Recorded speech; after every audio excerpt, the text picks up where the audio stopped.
Tingnan ko.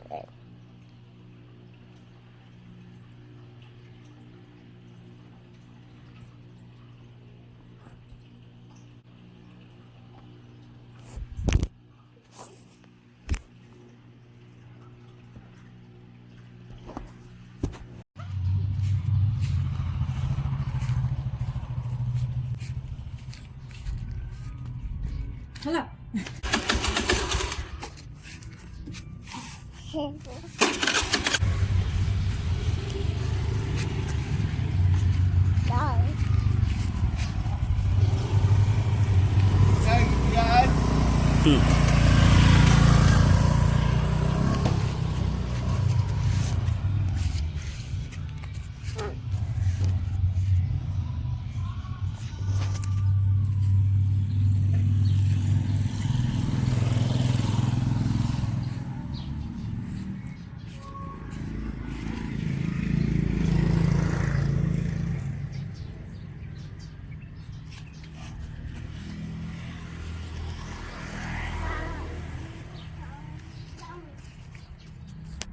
Ano ka Kuya CJ?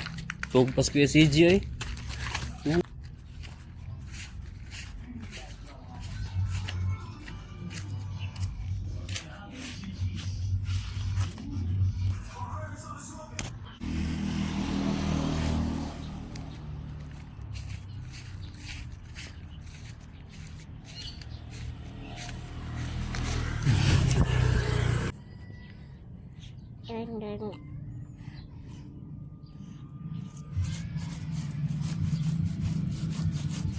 Dirty na eh.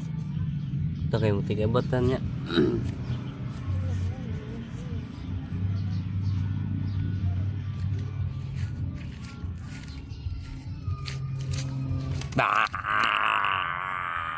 Dirty na.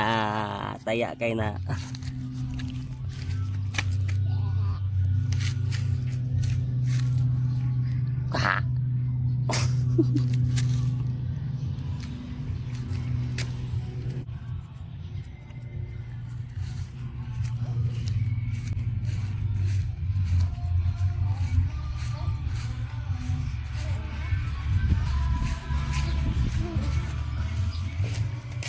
Na kami? Go mami na. Go outside. Go inside. Mami. Mami. Please mami. Dito sa kwarto mo. Ayaw, dirty mo.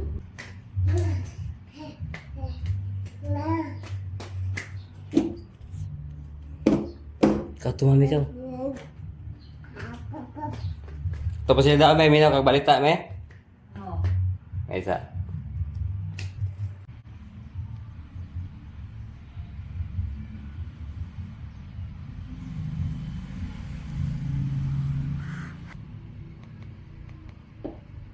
Bahala na kami.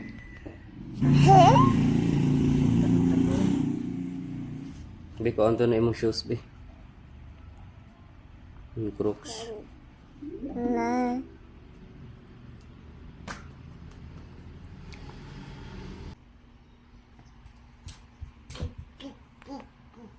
Karapi tulpo. Yung anak po ninyo, kung 5 and 2 years old, sila po ay nasa tatay. Ano ba? Kayo po ba ma'am ay kasal? Tatay po mga bata? Hindi po. Mga ilang taon na po ma'am na kayo ay nag-deliver? Magna 9 years po. Ano? Tagal-tagal na po pala. Apo. Ano po nangyari mo?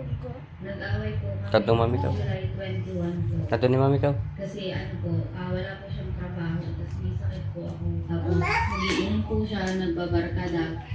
Kaya nag-away po. Nagsumbong na po siya sa mama niya. Tapos umiyak po siya. Kumbaga pinagtulungan na po nila. Palimos po muna. Umalis po ako saglit. Pero pag alis ko po pala, umalis din po sila. Pumunta po muna sila sa kuya niya sa Tansa Cavite po. Doon po silang unang pumunta. Tapos, ang usapan po nila ng mama ko po, ibabalik po niya after po ng bagyo kasi kasagsagan po yun ng bagyo. Kaya pumayag po kami na Iyo, ibalik putuli mo na ka pagtapos na. po ng bagyo nun. Tapos nung time na po na usapan na po namin na ibabalik po niya, hindi na po siya nagre-reply sa mama kung nasaan. Ang sabi po nasa Taguig daw po. Tapos hanggang sa kung saan po ako tinuturo kung nasan daw po yung mga bata. Pumunta pa po ako ng QC sa atin naman po niya. Pero ang sabi po nila wala rin daw po doon. Tapos July 28 po, nakita ko po sa email na po siya. Wala po QC. Let's go na. Kiwit na ta. Series terminal sa Cubao. Kung saan po sila sumasakay papunta po ng Iloilo. Mula po noon, ma'am, hindi nyo na po ba nakausap itong si Sir James Russell? Hindi na po. Hindi po siya Walang sumasagot. update patungkol sa mga bata? Wala po. Napakiusapan ko po kasi yung ibang kaibigan niya na baka pwede po makipag-communicate po sa akin, makipag-co-parenting na lang po sa akin, ibalik yung mga bata. Pero ano po, nag-send lang po siya ng picture kasi ang sabi po niya, okay lang naman daw po yung mga anak ko doon, huwag daw po akong mag-alala, ganun po yung sinabi. Magandang hapon po, sir. Sir James, Yes po. kamusta yung mga bata po dyan? Okay naman po, sir. Yung panganay ko po, sir, nag-aaral po. Okay lang po yung mga bata po, sir. Nakakain po ang maayos. So, Naalagaan naman po. Wala so pong ilan, problema. sir? Sir, ganito po sinangyari, sir. Nung 21, sir, nag-away po kami niyan. So, inutusan po ako ni Rona na kumuha po ng barangay clearance.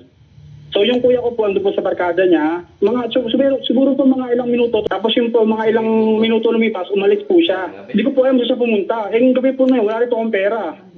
Ang ginawa ko po, nag-text po ako sa kuya ko na, kuya, pumunta ka muna dito, umalis si Rona, di ko alam sa pupunta.